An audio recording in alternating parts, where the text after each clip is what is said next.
Good morning. I hope you had a great Labor Day weekend, that you had an opportunity to relax, to restore and refresh. I like those 3 R's when it comes to vacation or extra time off. Well, welcome back. And this morning I'm going to be sharing a text from Matthew chapter 18 that will be used for weekend worship this Sunday. And Peter says to Jesus, "Lord, how many times shall I forgive my brother when he sins against me? Up to 7 times?" Jesus answered, "I tell you, not 7 times, but 77 times." Can you imagine how Peter's eyes must have just gone big when he heard that? He's trying to find out what the maximum limit is that he has to forgive someone.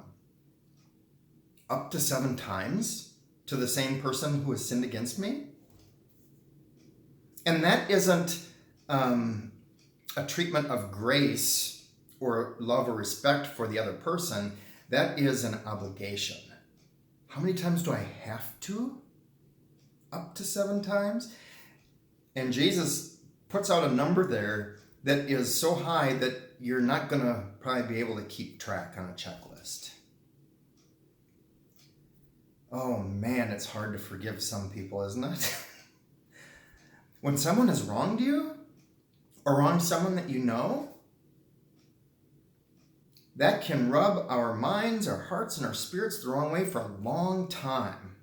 And of course, as it's rubbing us, it just continues to create anger, frustration within us, bitterness, and a desire for retribution. And Jesus is saying it's not about retribution, it's about loving your neighbor as yourself, and so it should be about restoration. Restoring broken relationships. I've used the example in the past that when we forgive, often the power is that we are releasing that burden from ourselves so that we can heal and move forward, whether the other person accepts our forgiveness or not. And there's a lot of truth to that, because we may attempt to forgive someone of something and they may not receive it. They may say, "I never did that," or their perspective of what happened might be very different, and they may not think they've got a reason to apologize. We can't control what the other person does or how they react.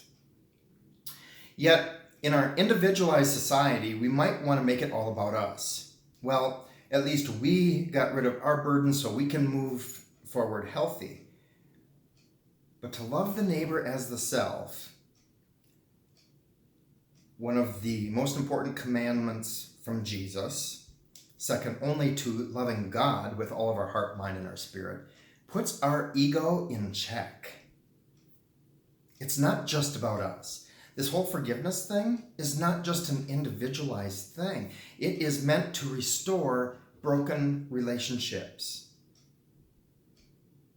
Now, the other person might not accept our forgiveness, but they might.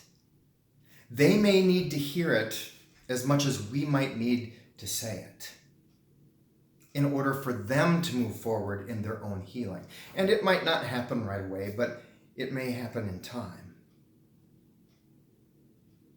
Oh, it's a hard thing to do. But I want you to think about that for the rest of the week. In what ways have I forgiven someone that has helped me heal moving forward? And in what ways has that forgiveness also restored broken relationship?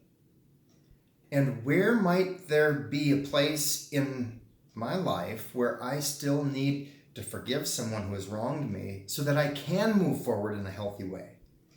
So that I can release anger and bitterness, and so that we can restore broken relationship.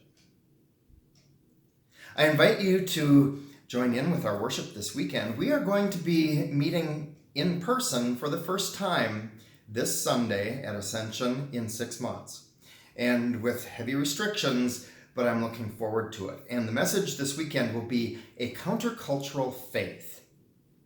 We will be live streaming on Sunday morning, 10 o'clock Pacific time. And so if you want to Join in at that time. You will see us live, and you can watch that streaming as a recording afterwards. Have a great week. God bless you. Goodbye.